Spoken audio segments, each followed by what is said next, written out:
Mr. Simpson, Here. Mr. Little, Here. Mayor Bonta, Here. Mr. Fleming, Here. Ms. Lesko, Here. Mr. Burhans, Mr. Jackson, Attorney Dogan. Present. Okay, approval minutes, last meeting, September 11th.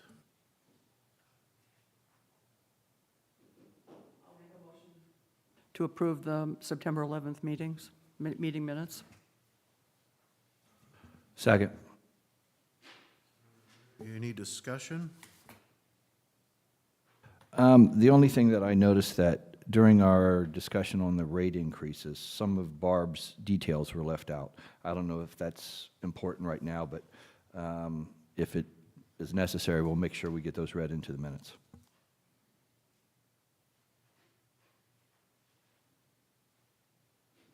Any further discussion? All in favor of approving the minutes, say aye. Aye. Any opposed? Minutes pass. We need to move on to Treasurer's Report. Ron is not here. Barb, would you read that, please? Surely will. Port Authority Fund 2501, the current balance is $143,643.91. Marina Fund 2502, current balance $159,906.39.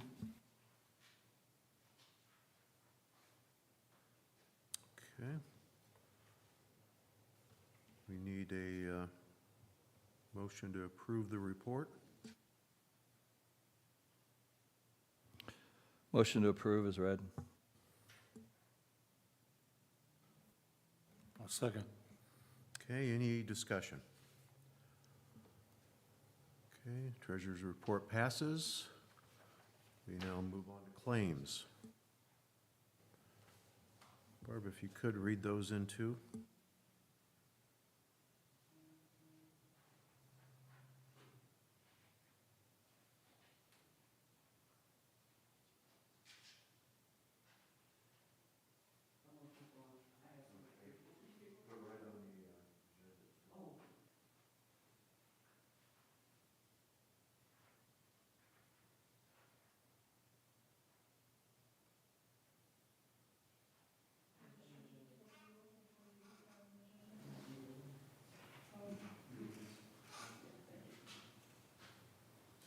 I've got them here if you want me to I read them. apologize for the delay. Marina claims in the amount of $138,450.22.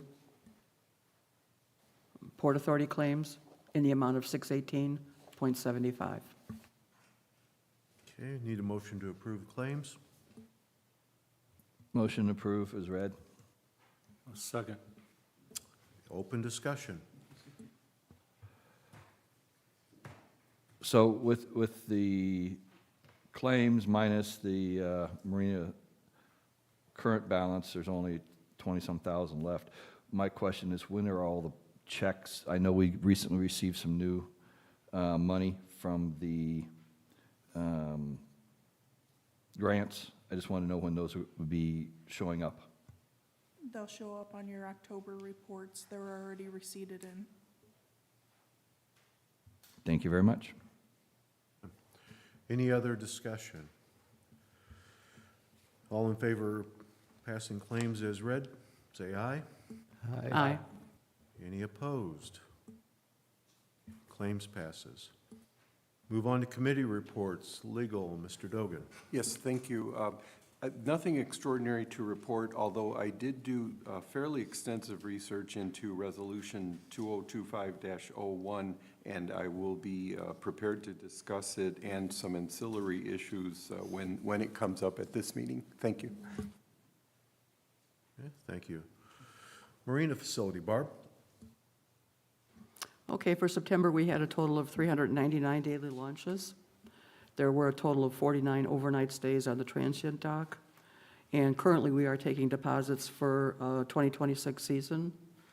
And after October 31st, we will go into off-season hours, which will be Monday through Friday, 10 a.m. until 4 p.m. And that's all I have right now. Okay, thank you.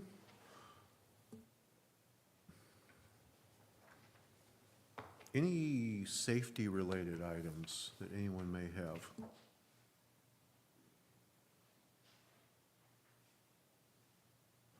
Okay, if nothing on safety, let's move on to planning and development. Matt, I assume you have an update tonight? Yep, just a quick update. If anybody's been out there in the last day, they've seen some work starting to occur. The roofers were out and Hassey's guys were out putting up the railings around the fish cleaning station. They've also got some of the plumbing inside hooked up and some of the spray handles ready to be attached to. So we're getting close. They should be doing site work next. They're gonna pull the dumpster out probably at the end of this month. And then they're gonna regrade and then either seed or bring in, I think they're hydro seeding the entire area. So we're hoping we'll still get some of that seed to grow this year before it gets cold. That's all I have. Yeah, I was by there today, a lot of progress. You know, looked really, really good. Still concerned with the seeding. Is that going to survive the winter if it does not start to take? If it doesn't, there's a warranty on their work, so they will Okay. have to come back Come in the back. spring and reseed. But we'd like it to get it in the winter if we could, because it's a better bed. Okay, good to know. All right, any questions for Matt? All right, thanks for the update and sure like the progress. Thanks, Matt. All right, moving on then to old business. We have the 2026 rate proposal.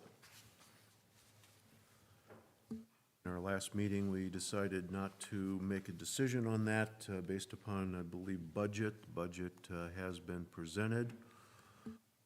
So we do need to make a decision on the new rates for 2026. Well, we tabled the motion. The motion on the floor was to keep the rates the same.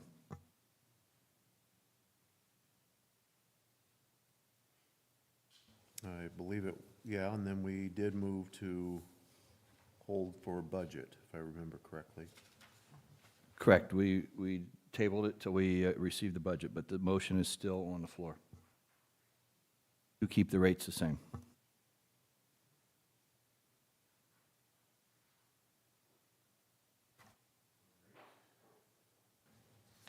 Then with that being still an open motion, is what's being stated.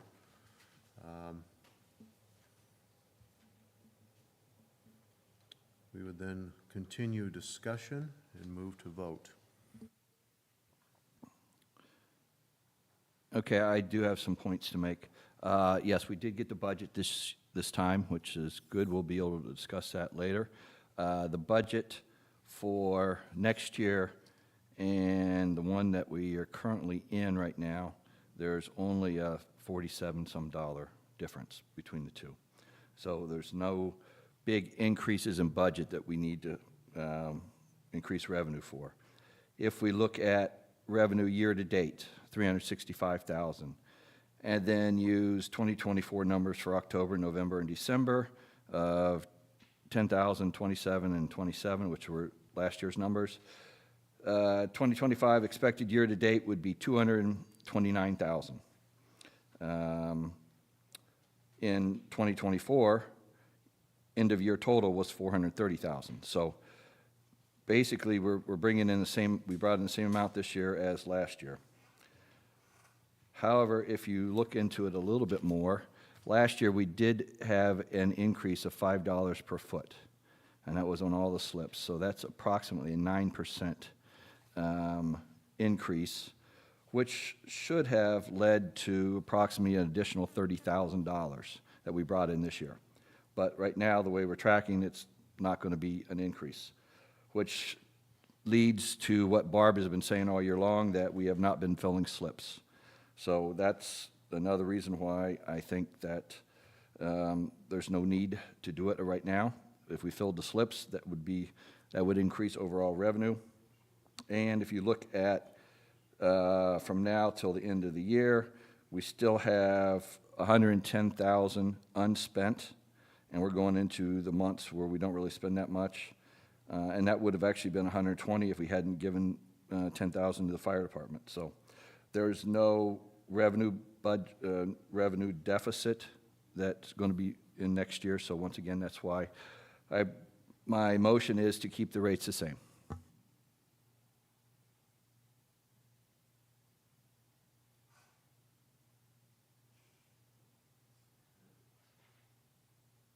Other discussion?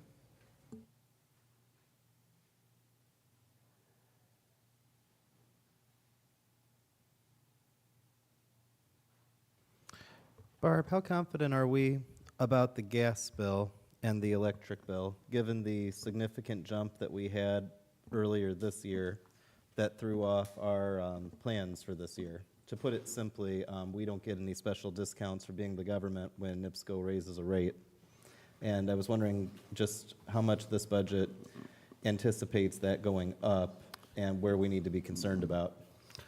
Well, when I did the budget, I factored in a 3% rate, a 3% increase for insurance, a 3% for Republic Services, and the main concern being NIPSCO for gas and electric. I do believe that the $12,000 in revenue that we would generate through the slip increases would help pay those bills. Otherwise, what I'll have to do is I will have to, what I would call rob from Peter to pay Paul, and do interdepartment transfers to make up for the shortages in those particular. I can't foresee what NIPSCO bills will look like. I can only guess that they're going to be extremely high. And just so I understand, what we're talking about now, there's a difference between the dock fee when you're renting a dock versus a fee when you're going in, right? Which one are we talking about right now? Just so I make sure I got it clear and it's, clear for the record. We're talking about the slip fees for the slip holders. That would be a $2 increase per foot, which generates approximately $12,000 more in income.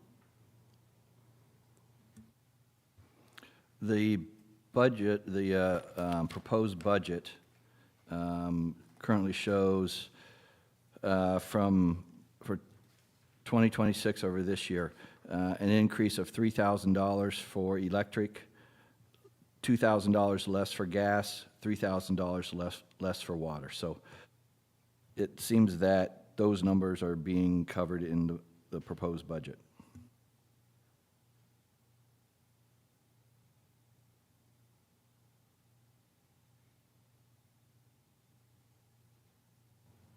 If you look at some of the other line items, operating supplies, I had to bump that from $8,000 to $15,000.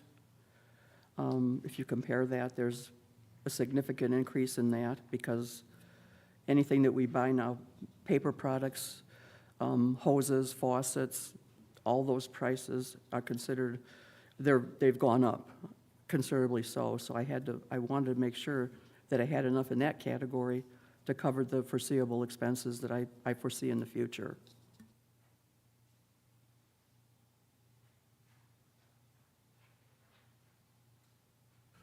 Barb, did your repairs and maintenance include our sidewalk issue? I know we don't even have a good estimate for that. I believe we estimated 36,000. Yes.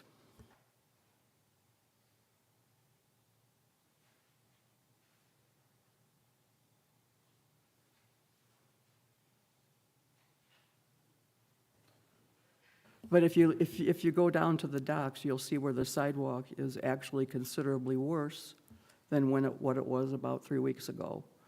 We have another area along B dock, the sidewalk, where it's pretty well caved in. So I'm assuming that repair is going to be probably a little bit more than what we anticipate once we get into it. Yeah, well, based upon what you're saying, obviously, we're going to probably face additional expenses.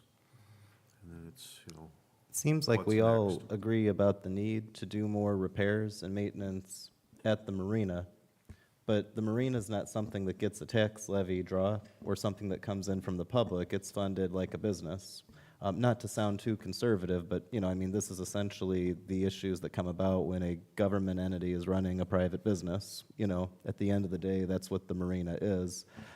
We don't make a profit where we all make a dividend, which is really good because that's in the public interest.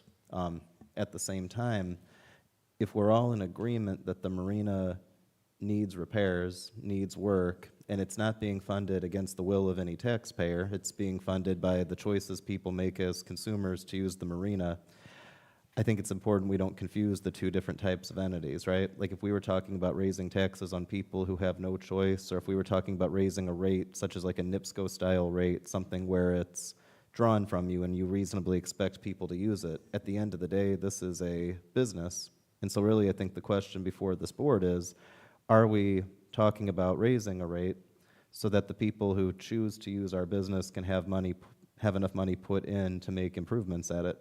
I guess that's really the question. Do we want that or not, you know? I don't think we can do the level of improvements we're talking about being needed without making some sort of change, especially with the fact that standard costs are already going up. I agree, Mayor, and plus too, with the marina being, going into a 30-year age, there's a lot that has to be done. And I'm just trying to stay ahead of the game a little bit with just a slight increase. And I think it's also important to keep in mind a slight increase over time versus doing a big increase in the future. If we put off doing gradual increases, it's the same issue you run into with other, you know, things, right? As a city, we ran into this a couple years ago, actually last year, but it took 40 years to get there with the sewer, just to compare the two, right? Do you want to do a small increase every year or every 2 years or every 3 years, but at a steady rate? Or do you want to wait a long time, and then when everything's in really bad shape, now you've got to do a big increase, and everyone's frustrated, they don't expect it. To your point, I think a $2 increase, I understand that it adds up because it's per foot, but at the same time, what happens if we wait 5 more years, 10 more years, and now we really need revenue to be able to make much more needed repairs at the marina because we weren't doing them now? That's the question I think is being looked at, you know? So the motion is to keep it the same, so you're suggesting we're good with the level of maintenance at the marina? What I'm looking at is the budget from last year and this year. For marina operating repairs, it's $140,000. We can't budget for money we don't have, so we couldn't put the budget higher without having the revenue increase. This is to show what it is without one. And year-to-date expensed is 91, and unexpensed is 48,000. So that 48 could actually go for the sidewalk repair this year. We'll need it for stuff that we're already doing for the rest of this year. Right. Yeah, And we're also. It's not like if we don't do this, we just have 48,000 laying around. It's for other operations that go till January, and then we start the new budget. Right, exactly, and that's where the $110,000 we currently have. And if you look at previous year spending, from now till the end of the year, we don't spend near that much. So there's still going to be a surplus this year. And if you look at just according to what revenue's coming in and the budget. I guess I'm just concerned about what happens if we don't do a steady increase over time, and then 5 years from now, we need a really big increase. And I feel like I'd rather work towards getting things fixed steadily than wait 5 years and then have to have a marina in much worse shape and tell people we got to raise it even higher. I've been through that before, where something's in really bad shape and you have to unfortunately raise it higher than anybody would want to catch it up. With the marina on a much smaller scale, well, we're talking eventually $3 million in repairs, but at a much smaller scale still, I mean, it's a lesson we can learn from, you know? And in the past, when we've done these rate increases, I've had 0 complaints for the $2 rate increase. And last year, when we increased the rates by $5 a foot, not one complaint from a slip holder. But we had less slips rented this year. Yes, we Yeah. did, as did all the other marinas along Lake Michigan, Hammond, East Chicago, Michigan City. I communicate with harbor masters in all those locations, and everybody had open slips this year. It's Oh. just something that happened. Well, not only did everybody have more open slips this year, most of those marinas are more expensive than ours. So I wouldn't imagine that somebody was upset about a $5 increase and then chose to go to a different marina where it would cost even more. I'm not saying that that didn't happen somewhere, but I imagine that has more to do with something else than a cost, you know? And our rates, even with a $5 increase, and even if we do a $2 increase, will still be the cheapest along the lakefront. Well, we've always been positioned as best price. You know, the intention and consistency in the past was to increase on a small rate every year. So, you know, to not have that here then could subject us to a larger increase, as you're stating. And, you know, I think the consensus always was something slight every year, and as Barb indicated, the slip holders were in agreement with such. And Barb, didn't we only have a few empty slips? I don't think it was significant, right? Every year, it starts out to be pretty significant, but it's very common. We lose anywhere between 20 to 30 slip holders every year for whatever reason. Sell the boat, death in the family, illness, going to do something else. And every year we fill up. At this point, we had approximately 5 open slips, and they were in the undesirable locations along where the walkway is, where those are hard slips to rent. Those are probably actually areas where jet ski pads should be put in. But It almost reminds me of a neighborhood, you know, even look at Austin Hills. I mean, it's how many years later since 1998, and I think there's still 2 lots, you know, if not for sale, that are just open. It's hard on a neighborhood to fill in the last couple of lots, and I imagine any marina, you got some open spots. I think it's interesting that we always start out looking kind of drastic, and then it fills in by the end of the year. That's an interesting thing just to learn more about, you know? it is, when I first started in 2013, we had, I think, 40 open slips, and I was in panic mode. But everybody, it just seems to work out every year. You know, it just does. People like our marina because it's easy, it's simple, it's easy to get to, easy to get out of, and it's a reasonable price. Like I say, if this was a big spike, I'd be concerned about the big spike. I think that this matches the steady progress we want to make towards doing it gradually so that you don't have a panic mode when there's a big problem. Yeah, I agree. We obviously have a motion on the floor to maintain pricing where it's at. Carl, if you want to leave your motion on the floor, we'll have to vote on that. Okay. All right, so with that, we'll take up this motion to leave the rates as current. All in favor, say aye. Aye. Aye. Any opposed? No? All right, we have a 2-2. So You would be the tiebreaker. that would be the tiebreaker, and I am going to vote no. So that motion is no longer,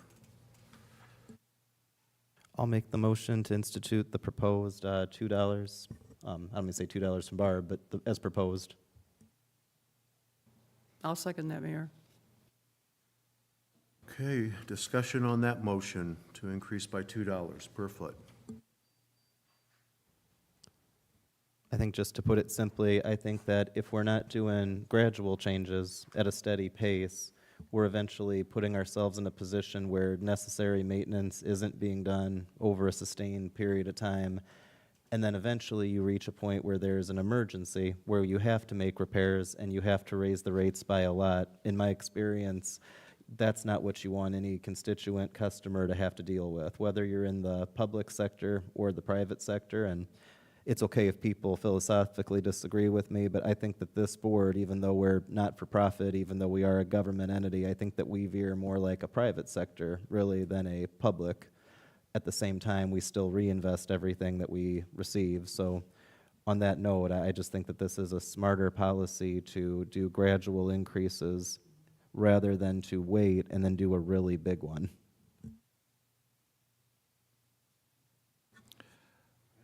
I agree with what you said, Mayor. Thank you. All right, other discussions on the current motion? My only additional comment would be that we should use the stake of $430,000 of revenue, which has been the last, then end of next year, we should actually compare that. So do we really get the extra 12,000 or are we losing out again? I think that's based on, sometimes revenue goes up, but so do costs. Is that right? Correct. And not to say we can always predict that, but I think we've tried our best to predict that for next year. Again, we don't know what NIPSCO's going to do. We don't know what's going to break but I mean, you got to plan to some extent for what's going to probably increase. I think that we've done our best here, given that we want to do a gradual increase and not a drastic one. And it is a small increase, and I do believe that it will definitely cover the NIPSCO, the insurance, and the trash, which are all going to go up. And I'm just going to add, probably historically, if we looked year over year, those 5 slips are probably consistently empty. So I think our fill rate is pretty solid. And I think that when it comes to the idea of wanting more revenue to actually use, if by actually use we mean overcome unexpected rises or, overcome rises that were expected but maybe more than we thought, that's where you actually want to propose, well, I don't want to right now, but you would want to propose a drastic increase to be able to cover that. I don't think that we want to do a drastic increase right now. I think that at least for the time being, we're better off going up steady and seeing within the long game of it, right? Within a 2 to 3 year period, do we start to outweigh those additional expenses? As I mentioned before, in the 2024 end of year, total revenue was $430,000. With this 9% increase, that should have brought in an additional $30,000, the increase that we put in last year. Right now, we're targeting not to show any increase. So the numbers show that there is decline. If you're talking about not showing any increase in the current budget, that's because the current budget is based on the current rate. We can't make a budget based on what we think the rate's going to be. We have to make a budget based on what the rate is. That's the reason why you don't see that increase expected in revenue in this proposed budget. So what's actually going to happen is that if we do the rate increase and it increases revenue, let's say NIPSCO has a generous year, they decide not to raise any prices whatsoever. If anybody from NIPSCO is watching this meeting, feel free to take that advice. But all said and done, if costs stay down and the revenue goes up, it still won't be reflected in the budget. That would be reflected in the fund report. So if Barb or myself wants to come and have this body use it, we're going to have to go to this board and ask for an additional appropriations. Because if the budget is passed at this expected rate, that means we can only spend within that expected rate. An increase would be something that would be an additional appropriation later in the year, which is kind of like saving it. Not perfectly, but kind of like saving it.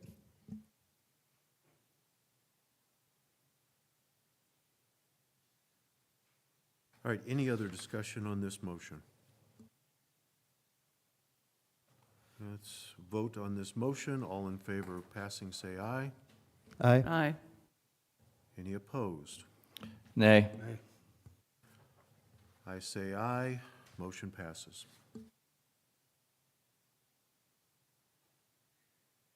Other old business.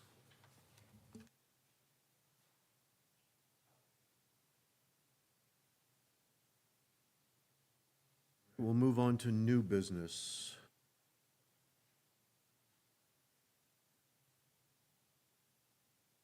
We have an item here. Let me ask, though, we have to pass this budget, correct? Yeah, we do. So, I'll make I don't know if it counts as old business or new business, but if I can put it on, I would make a motion that we approve the budget for 2026. And I will second that motion. There's been a lot of work that was put into this. Just a point of order, there are 2 different budgets, so we should probably do them separately. I'll make a motion that we approve the marina budget. I'll second that motion that we approve the marina budget for 2026. Okay, we have the first and second on the floor. Open discussion. Just a comment that I made earlier, the proposed budget for the marina in 2026 is only $47 different than in 2025. That's total big round numbers. Yeah, we're aware. And with this rate increase, as more revenue comes in, that's more revenue that goes in the fund. But it's really important to understand when you're talking about a government budget, certainly on a municipal side, you have, when you look at the reports, you've got the budget, which tells you how much there is in each line item. And then you have what's called the, well, I guess there's the revenue report, which will actually show you your revenue going in. So if we start the year with the traditional, a number of slips open, you have to wait till someone is actually renting those slips to have revenue come in, but that's your revenue report. Now, when you spend money as an entity, depending on what category you're spending it from, that line item, that's called a appropriations report, because you have the ability, legally at least, to spend money that you have within the budgeted areas because you're marking where it comes from. The thing that people can get confused by when you're reading an appropriation report is you might think, let's say, I'm just making up a department, I'm just making up a line. Let's say you have an area of your budget called tree removal. That's a line item. And there's $100,000 there, and it's August, and you're like, oh, we've spent $30,000, we've got $70,000 left. Well, you have $70,000 left as accounted for in your budget. What's important that the person overseeing has to do, and I think Barb does a really good job at this, is actually watch that other report, which is the fund report. Because if not enough revenue is coming in to match that budget, you might have a problem if you're spending more than you actually have in funds. I break that down because what we have here is a proposed budget which is very similar to what would be the previous year's budget, based on being very conservative, very cautious about where we are. We don't have the ability to just magically increase it, and I certainly couldn't have made this budget seeing into the future, seeing if the rate increase was going to pass. So we've set it up this way, very carefully. And to put it really simply, we can't anticipate revenue growth from the start. We'd rather be conservative, and then let's say that all the slips, I'm not claiming this is going to happen by any means, but say we have all the slips minus those 5, fill up earlier in the year than usual. Well, then we might end up with more revenue, which means more in the fund report. But if you want to actually spend that money, you come back to this board and you ask for an additional appropriation to spend beyond what's in the budget. But we want to be very careful, because our budgets also have to be passed by the DLGF, that's the Department of Local Government Finance. They can look at the budget, and if it doesn't look good to them, they can cut it against our will. We don't want that to happen, so it's much better for us to propose a conservative budget, see if it passes, and if it passes, then we watch revenue come in and increase if we can afford to do an increase. A little long-winded, but it is important to know the difference between funds and a budget. Thank you for that. And yes, overall, I'm pretty much in favor of the budget because we're really not changing much. But I do have a question on one specific line item, professional services, category 431. In the proposed budget, the line item says engineering, and it's published for, proposed for $20,000. In the current year, that line item 431 specifies legal services. Is there an issue there? Is professional services going to cover everything, even though we've got it somewhat different? With so much respect for Mr. Dogan, the city, you might have seen it in the paper, we've hired our first general counsel for the whole city, and that's Mr. Dan Bartnicki. He's being paid a salary as the city's general counsel, and among his duties, he's taking over legal duties for multiple city boards. So the change in the budget reflects the fact that we're not pulling money out of the marina or the Port Authority to contribute to the city's legal fund. It's one of the expectations of the general counsel's job. Thank you for that explanation. I noticed that it's also out of the Port Authority Fund, too, so I appreciate that. I don't have any other comments at this time. Okay, any other discussion? Okay, we have a motion to pass the marina budget as stated. All in favor, say aye. Any opposed? Okay, marina budget passes for 2026. Move on to the Port Authority budget. So I'll make a motion to approve the Port Authority budget for 2026. Second. Open discussion? No particular new comments, just that I appreciate how much work that Barb put into this, as well as working very closely with Tammy and Liz and myself when it comes to working with the mayor's office and the clerk treasurer's office. Okay, Thank you. It's very helpful to have that knowledge available on the spot like that. okay, any other discussion? So you've already addressed the legal, the engineering legal, because it was 8,000 legal was removed. Also, a line item for the recording secretary was removed for this year compared to the year before.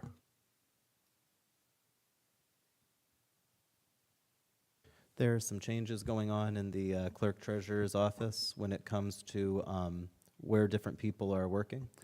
So we have it right now where by hopefully January 2nd, because January 1st is a holiday for the city, but we're going to be moving utilities from the clerk treasurer's office to our own in-house utility building. It's actually the first step in building a public works department for the city. A lot of cities have utilities separate from streets, separate from sanitation, but in light of financial changes in the state of Indiana to municipalities, we're restructuring to essentially make our finances the most conducive for operation. And a big part of that is a change going from having the billing in the clerk treasurer's office to being part of the utility system itself. I'm not sure if that has to do exactly with that, but we have not quite figured out yet where everybody currently serving as a clerk is going to be, what board they're going to be working for, if that makes sense. So as of right now, that's a zero, but if there's a need for it in the future, we can address that ahead of the new year. Okay, thank you for the clarification. Okay, any other discussion on the Port Authority budget? Not, then let's vote. All in favor of passing the budget as stated, say aye. Aye. Any opposed? Budget passes. One other item that I noted as new was, we had discussion last meeting in regards to a grand opening of the fishing pier. Still would like to see that done. I was down there today, and the stone that's been put under the fishing pier looks absolutely fantastic. Very much clean that up. It should be easy to maintain. We have a small grass area down there. See, we have one garbage can. I know there's been discussions and visions of putting some bench seating and other garbage cans there, but I still like to see if we can do that this year. I think the recommendation was to get with Chamber of Commerce.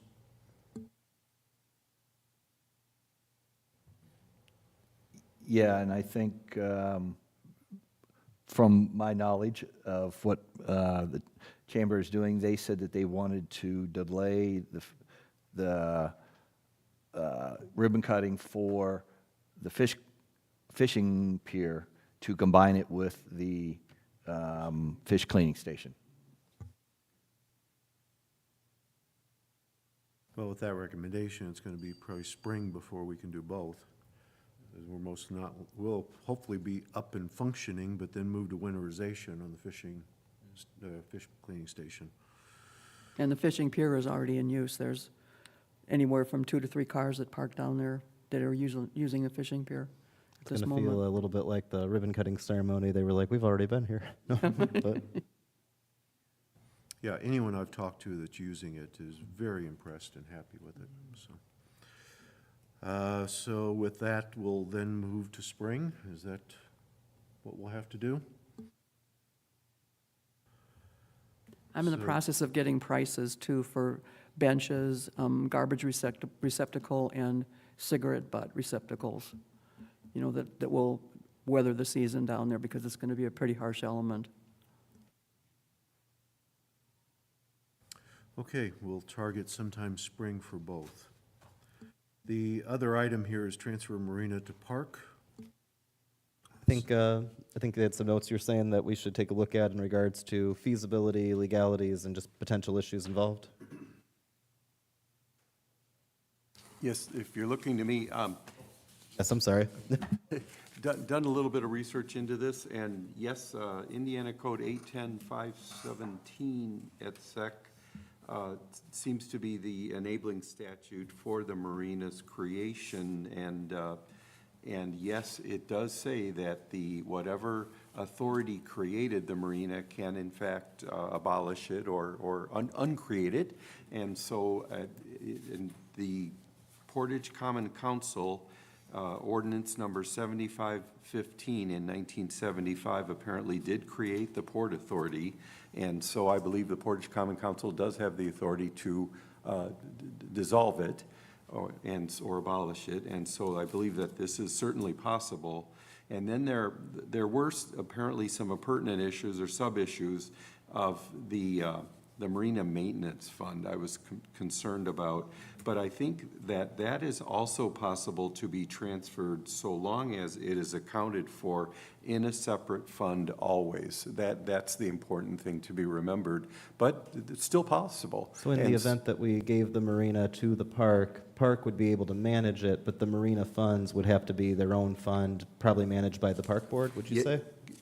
Yes, so long as they're always separately delineated, always separately accounted for, and that is something that is required by the state of Indiana. You know, the State Board of Accounts requires this. Sure. And so, yeah, I think it's actually all possible to be done Now, legally.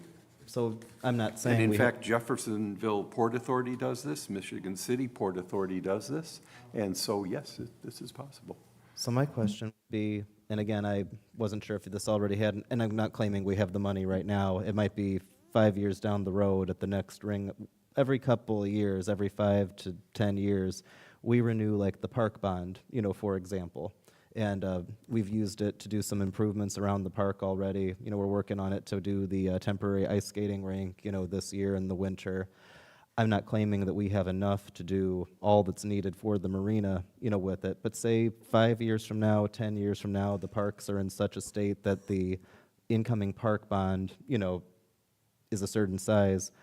If the marina were a park asset, would the park board in the future be able to, even though the marina fund would be its own fund, apply something like, say, a park bond or other park fees to the maintenance or, you know, rehabbing of the marina? I'm not committing the park board to that, by the way. I've just tried to ask, like, is that legally sound if we were to do that? The answer is certainly yes, but not vice versa. You could never take these marina maintenance funds that you charge the boaters for by foot or by launch or something like that and use them for any other purpose. They must be used for the maintenance of the channel or the Burns waterway. So the answer to your question is, of course, yes, but you just can't do it you can't raid the fund vice versa. Yes. Out of curiosity, and again, I'm just making up examples, because again, if we bring this to the park board, I know Andy Milletta is going to probably ask similar questions. I can't completely copy his mind, but I think I know him pretty well. Say you had a situation where the marina, you know, itself, and if by marina we mean the actual area where there's, you know, water and boats, you know, I know that there's more land around. Say you had a concession stand, you know, further up, like on the land, could the sale of like those concessions go to a different fund than the marina fund? So for example, you know, slip fees, launch fees, that goes to the marina fund. But if we were having a big event and somebody went upstairs to the snack bar, could that be something that went to the park fund? Yeah, positively, yes. And in fact, even slip fees and launch fees could be used, I believe, for other purposes. Interestingly, the case that seemed to define a lot of this is City of Portage and Portage Port Authority being sued by James Harrington, which isn't all that important, but Doynes Marina, Duval Boat Work, Isaac Walton, Miller Chapter, Burns Waterway Better Boating Association, which I've never heard of, but must have existed back in 1992 when this lawsuit was initiated, and South Shore Marina sued the city of Portage to challenge the new marina maintenance fund fee that was charged because it was upped, it was increased. And what happened was... Don't get any ideas, Carl. Yeah, some of you probably remember this one, and I think I do also, by the way. I was here around then, and I date back to then. And what happened was Judge Kickbush in Valparaiso actually invalidated the fee because it was not reasonably related to the administrative costs of exercising regulatory power over the river itself. And so if you're going to charge a fee to the boater per foot or per launch or something like that, it must be accounted for separately, and it must be reasonably calculated and related to the exercise or the administrative costs of exercising the regulatory powers over that waterway. Now, anything that you mentioned, Mayor, wouldn't be, and you could probably use it for anything you wanted to. It's just this fee that we're going to charge the boater for the waterway maintenance must be used for the waterway maintenance, is the crux of the rule. I see. And in Indiana law, there's vague areas that are open and then areas very tight. I'm actually really impressed by the wording of that because I couldn't tell you just by guessing, different ways it could be used. But with all that in mind, I think, I guess I would say too, we've passed a marina budget, and that would be essentially the budget for the marina fund. So in the event that we were to legally do the steps to turn the marina over to the parks would be inheriting this budget, essentially. Or would that be fair to say? It would, but for this marina maintenance fund. They can even, I don't like the word inherit because... I apologize, that wasn't the right word, yes, they can inherit it so long as they account for it and only use it for the maintenance of the Burns waterway. I gotcha. I think that without seeming too excited, but also just being as cautious as I can, I think with that being the legal analysis, it could very well be worthwhile for us as a Port Authority board to explore and maybe negotiate with the parks to, if I need a better word, please feel free to advise me, basically turn over or, designate the marina to the Portage Parks system. I think that Barb would always be our liaison, if you will, for as long as we have a Port Authority, because I can't stress this, and I only say this very carefully. There was a time where I believed, I'm now certain incorrectly, that we had to essentially let go of this board's existence to be able to turn something over. I think I saw them as so linked. Now, we might separately explore the question once we aren't managing a marina, what do we do? But I think independently of that question, I think it's very worthwhile to try to talk to the park system about switching the marina over to the parks. Not tomorrow, but just, I think that with that legal analysis, I think that it would be worthwhile for us to investigate much more seriously. I know last meeting, we left it that you were going to potentially pull a meeting together so we could start these discussions. Oh, yes. and, Once we you knew know, we had a legal analysis coming, I thought it was good to establish that in a public meeting first. So, yeah, I mean, we could get that going by next week just to get a meeting. I don't remember if we talked about this at our last meeting, and I apologize. Would it be beneficial essentially for us to make something of a subcommittee so that a right number of us can meet? I guess the reason I say that is because, of course, I'm the mayor, Barb is the harbor master. If Barb and I are having a meeting with a park official and a member of the park board, are we accidentally acting as a quorum of this board, or is it a little different because of our positions? No, I think you're fine as long as you don't have more than two, for one thing. Yeah. We just got to make sure among us that there's no more than two of us in the same meeting when it comes to that. Correct.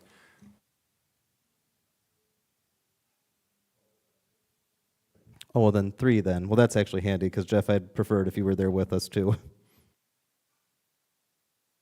Okay, so we could establish that committee tonight, and then you can arrange the timeline and discussion or time for the meeting. And can Tom be a part of that as Oh, certainly. representative? Definitely. I think that that would be It would extremely probably be beneficial. recommended, and actually, I think the city attorney would probably be a good addition. It's an interesting, time to say the least. But yeah, I'll make a motion. We create that subcommittee of myself and Barb and Jeff. Second. Okay, any further discussion? All in favor on that motion, say aye. Aye. Aye. Any opposed? All right, subcommittee is established. And then from that point, we'll hear back from you on a timeline to meet. I'll move pretty quick. I'll call Kelly once I'm on my way out of here. Okay, good. All right, that addresses that piece of new business. Any other new business for tonight?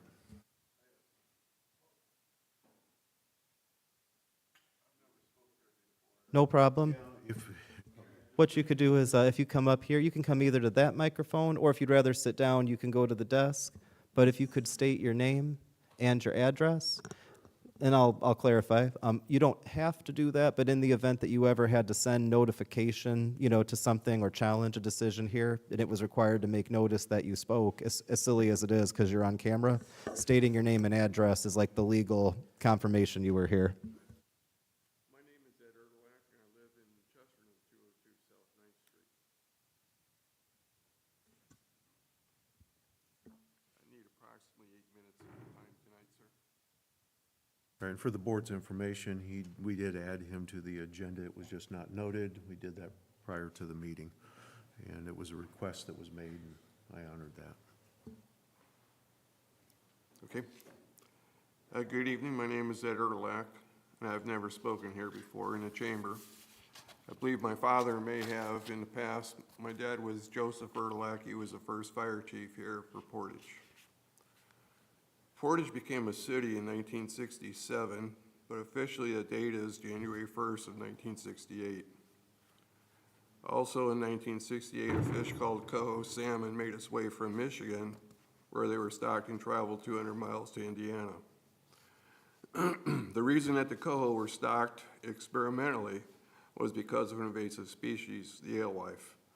And that alewife became 95% of Lake Michigan's entire biomass and a mess across our beaches. What was the cost to clean our local beaches back then? During 1968 to 1970, Indiana's DNR hatched coho eggs and salvaged 55-gallon drums that previously contained poison. And in September of 1971, just a few years after those first spring coho were caught in Indiana, the coho that had been hatched in those steel drums returned for Indiana's first fall run. And in 1975, McSava Fish Hatchery in Walkerton opened, replacing those 55-gallon drums. Back in the early 1970s, summer boat fishing was poor, and there was no summer fishing for shore fishermen. To create a summer fishery, the DNR looked to the state of Washington for steelhead trout that ran in the summer. Indiana became the very first Great Lakes state to stock those summer-run steelhead, called the Skamania, which is a variety of rainbow trout. The new summer fishery was quickly labeled Skamania Mania. To control our Skamania destiny, Indiana needed a hatchery with large raceways where each year for 6 months, several hundred adult Skamania could reside and ripen. The new hatchery, originally called Twin Branch, was later renamed the Richard Clay Bodine State Fish Hatchery. Bodine is in Mishawaka. The Indiana fishery covers 48 miles worth of shoreline. The fishery here, being perch, salmon, and trout, is worth approximately $14 to $16 million annually as reported by Illinois Indiana Sea Grant. Portage has always been one of the major stocking hubs. The other is Michigan City. This fishery has been pumping money into the city of Portage since 1968. Money spent by fishermen in gas, food, hotels, motels, slip rentals, ramp usage, etc. There's also a strong draw for out-of-state people to come fish here in Portage. I'd like to mention a few of the out-of-state people that I've had contact with. Billy Cullerton. Bill was from the Chicago, Illinois area. In World War II, Billy became a flying ace. He was shot down, wounded, and a prisoner. He was later able to escape with the help of a French priest. He was later found by American soldiers. Billy later in life had the WGN radio station where he reported on fishing and hunting all over Illinois and Indiana. The North Point Marina has been dedicated to Billy. Billy would bring sports writers from all over the country here to Portage to fish the summer run Skamania. Those sports writers would then write articles about the great fishing here in Portage, Indiana, putting the city of Portage on a map for many others to see and experience. Another person I had contact with. In 1983, at the age of 27, I was the youngest charter captain out of Portage. I had a group that came up from Georgia. They came for the Skamania fishing during the summer month of July. During his trip, one of the gentlemen asked me if he could look at one of my life jackets. I noticed that this gentleman was inspecting the life jacket and he started to tear up some. I asked him if I did something wrong or if there was some way I could help. He said, "Ed, I wish we had life jackets like this back then." He then asked me if I knew my history of World War II and if I had ever heard of a ship called the USS Indianapolis. My heart stopped, as he then mentioned as he was one of the survivors. Doc mentioned that he and others were going to be in a documentary on the ship and the survivors. The stories that I heard over the next few hours made my skin crawl, and I teared up then, and I still do today. As you know, the USS Indianapolis was on a radio silent secret mission. They delivered the parts to Tinian for the atomic bomb called Little Boy. On their return, they were torpedoed. 316 men survived from a crew numbered at 1,196. Portage has been part of this fishery since the beginning of this new fishery. The city businesses are making money from this fishery. Many people come to experience the fishing and spend their money here helping support the businesses in Portage. I have had recently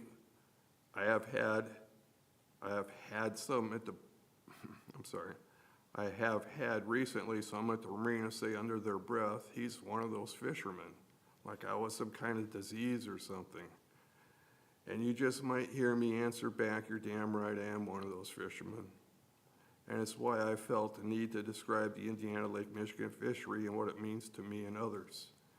You see, the city of Portage has always been part of the history of this fishery. I'm proud to be a part of this fishery. I'm a board member for the Lake Michigan Group, Great Lakes Salmon Initiative, representing Indiana. My wife and I see using the Portage Marina as a privilege.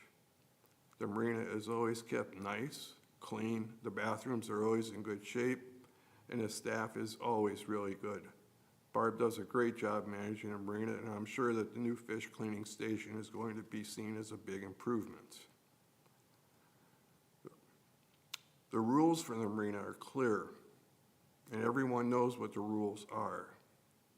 A rule that is continuously broken by some is that dogs are supposed to be leashed.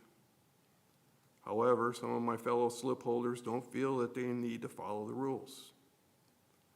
So what happens if a small toddler gets accidentally knocked down by an unleashed dog and secures an injury? Or worse yet, is bitten? Am I going to lose my privilege for having my pet with me because others don't follow rules? Do the marina rules apply to everybody, including Port Authority or city employees? On October 6th, which was a Monday night, early evening, my wife and I went to use our boat. I am disabled with MS. I could not park at disabled parking for our dock as it was straddled by a Walsh contractor's truck. One truck across 3 disabled parking spots. That gentleman was from the Walsh truck was talking to some of the resident slip holders that know the rules, but they didn't say anything. I could have called the police. I don't want to have to be that way, but what happens when others refuse to follow some very simple rules that are supposed to apply to all? And I thank you for your time. Thank you for coming, and thank you for sharing that with us. Yeah, thank you, Ed. You know, the issue you bring up is obviously an event that evening. Are you seeing consistency in this? And With has it been reported to with Barb? dogs, Well, with dogs. Yes, is one sir. of the things you brought up. it's almost constant. I've had talks with people down there, and I don't even try to talk to anybody anymore because I always get some kind of smart-ass answer. Sure. Have you brought that to Barb's attention so she Yes, I could be have. aware? Okay, Barb, have you taken any action on this? We have signs throughout the marina that dogs must be leashed at all times. And actually, in the slip holder application and the slip holder rules and rules book, you have to have your dog registered at the marina. We have a separate form for that. But a lot of these people, they bring their dogs in, and I don't know that they're there. I don't know that you have a dog unless you tell me that you have a dog. I know it's a definite problem on G&H dock, because Ed contacted me September 14th to let me know that there was an issue and that he was pretty fed up with the remarks that people were making to him about loose dogs and things of that nature. But it is part of the marina rules. Dogs must be leashed at all times. It concerns me because, and I don't want to say anything bad about a different marina, but there was a nearby marina earlier this year where there was a loose dog that ended up chasing somebody who then thought that they were best to jump in the water, which was not a good idea. Just to put it simply, that's a whole big issue. But to put it really simply, like, I mean, I agree, you can't always know when a dog is in a spot. You're not always going to know when someone's bringing a dog, but so much as we've got people, if there's a concern about consistently not following the rules, have we ever issued a penalty for someone who, in some circumstance, had an unleashed dog? And I don't know what an appropriate penalty is. I just wondered if it's ever happened before historically. No, I've never had any instances where anybody was ever attacked or bitten by a dog, but Well, and you don't want to wait till it happens, right? exactly. Yeah. The slip holders know what the rules are. I really, my job as harbor master is not to have to be a policeman and have to go check everything all the time. I rely on people to be honest and people to give me the appropriate information. It's all on the slip holder, the application for each individual year and the rules. We've got 12 pages of rules that are fairly simple to follow, and leash dogs is one of them. Is there like a system? So, I mean, I know there's other rules besides unleashed dogs, right? So if I break a rule, not to call anything minor, right? Like, do we have a system where someone actually loses their slip? So like if you break a rule, do you get like a warning, or are there like steps to that? There I are, agree with you. Yeah. as harbor master, Mayor, I have the right to remove anybody from the marina for whatever reason I decide. That's in the rule book. Really? I've never had to use that. I don't want to use that because Sure. to me, that's too extreme. So as harbor master, I try to work with everybody and to make everybody happy so that we have a nice cohesive unit. But when you have a few people that are always stirring the pot and causing, other slip holders to be unhappy, as Ed is obviously very unhappy, those issues need to be addressed. I will discuss with slip holders if there's a problem. I will always call them if there's any type of a problem. And then usually I will follow that up with a note showing what particular portion of the rule book that they need to follow. And most of the time, it's usually electrical cords and, things that are put on the docks that don't need to be put on the docks.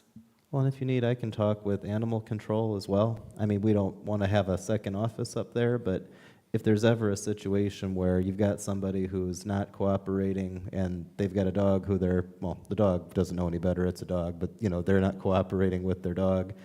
I mean, Portage Animal Control, we would, I'm sure, treat that like any other situation of a person who's got a dog running loose who shouldn't be, if you needed some backup. Yeah. Blas and Julie are pretty good at that. Well, Thank you for I that. question frequency, and apparently there is some frequency. And then I question, do we know who the culprits are? And if we do, then we should be putting them on some form of notice that they're in violation and continues, then there'll be further steps. Probably good to talk after this. If I could ask, you mentioned city employees, but then you referred to the Walsh contractors. Was Yes, that a one-time event where the contractor was parked there, or has that been an ongoing issue? That was a one-time. It was a Monday evening, about 5 o'clock. My wife and I went to go fish, and there's three disabled parking spots that face north and south. He was parked east and west, right on all 3 disabled spots. And I apologize, was this related to like our fish cleaning station work at Walsh, or I'm just not sure who they'd be for?